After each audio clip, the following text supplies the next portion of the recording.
क्या आप जानते हैं कि बजट 2026 में सरकार ने ऐसा दांव खेला है जो आने वाले 10-20 सालों तक भारत की अर्थव्यवस्था की दिशा तय कर सकता है?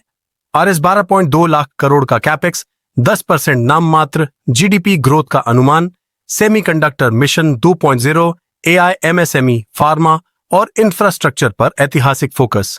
ये सिर्फ एक बजट नहीं, बल्कि विकसित भारत 2047 की मजबूत नींव है। नमस्कार, आप देख रहे हैं द इंडियन नैरेटिव, जहां हम खबरों की हेडलाइन नहीं, बल्कि उनके पीछे की पूरी कहानी समझाते हैं।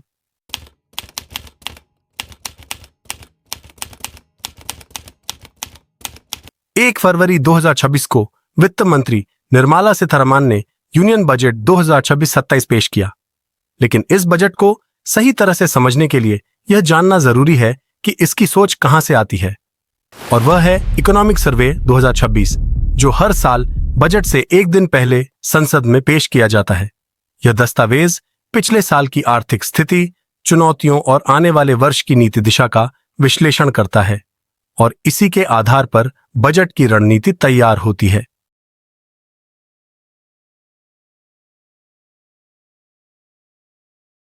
इकोनॉमिक सर्वे 2026 के अनुसार एफआई 2025-26 में भारत की रियल जीडीपी ग्रोथ लगभग 7.4% रही, जबकि एफआई 2026-27 के लिए रियल जीडीपी लगभग 7% और नॉमिनल जीडीपी लगभग 10% रहने का अनुमान है। सर्वे ने यह स्पष्ट किया कि भारत की अर्थव्यवस्था की मजबूती का आधार है strong domestic demand, private consumption और पब्लिक कैपेक्स। जीडीपी में 60% से अधिक हिस्सा प्राइवेट कंजम्पशन का है, यानी देश के नागरिक खर्च कर रहे हैं और बाजार सक्रिय है। सर्वे ने यह भी संकेत दिया कि अब समय है प्राइवेट इन्वेस्टमेंट साइकिल को तेज करने का, और यही बजट 2026 की सबसे बड़ी विशेषता बनकर सामने आती है।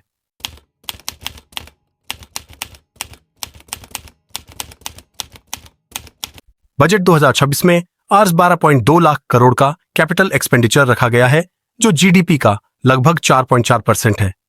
यह निवेश सड़कों, rail, port, logistics, warehousing और इंडस्ट्रियल कॉरिडोर में लगाया जाएगा।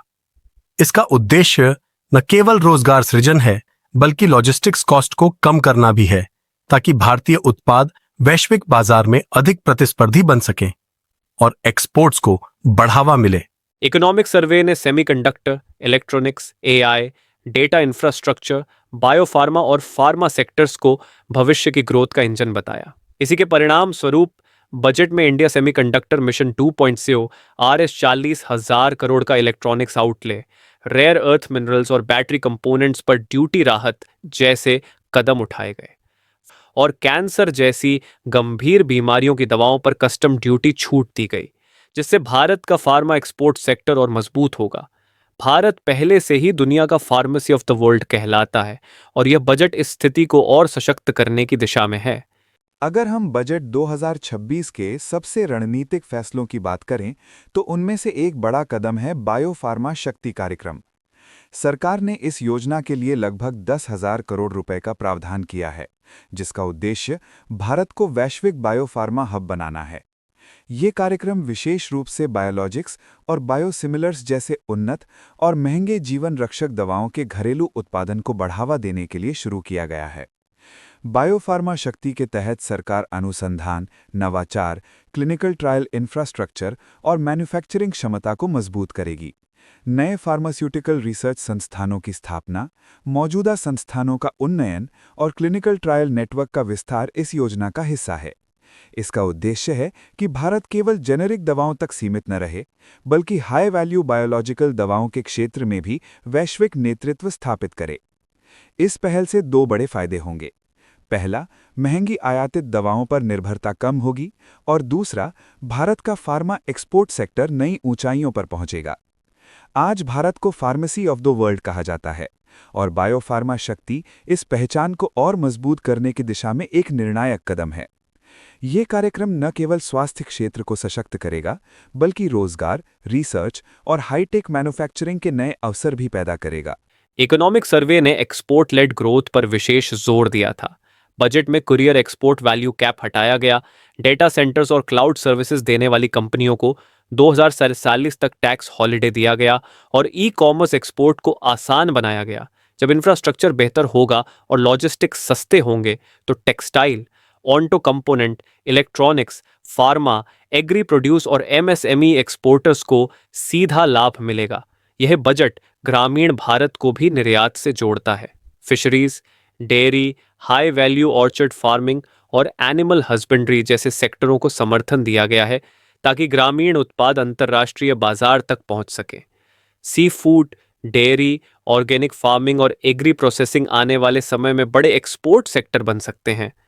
एमएसएमई, स्टार्टअप, एआई और डेटा इकोनॉमी पर विशेष जोर यह दिखाता है कि भारत आने वाले समय में डिजिटल सर्विस एक्सपोर्ट हब बनने की दिशा में बढ़ रहा है।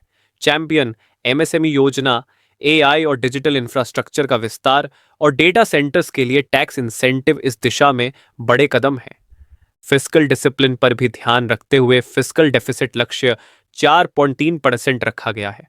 नया इनकम टैक्स एक्ट, आसान कंप्लायंस और डिजिटल सिस्टम विदेशी निवेशकों के लिए भारत को और आकर्षक बनाते हैं, जिससे एफडीआई इनफ्लो बढ़ने की संभावना है। कुल मिलाकर infrastructure, capital goods, semiconductor, electronics, AI, data centres, MSMEs, agriculture, dairy, pharma, biotech, logistics, railways और एक्सपोर्ट ओरिएंटेड इंडस्ट्रीज इस बजट से सबसे अधिक लाभान्वित होंगे।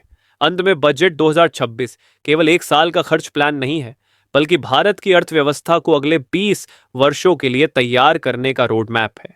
इंफ्रास्ट्रक्चर में निवेश, मैन्युफैक्चरिंग को बढ़ावा, प्राइवेट इन्वेस्टमेंट को प्रेरित करना, एक्सपोर्ट्स को मजबूत करना और तेज जीडीपी ग्रोथ, यही रास्ता है विकसित भारत 2047 की ओर।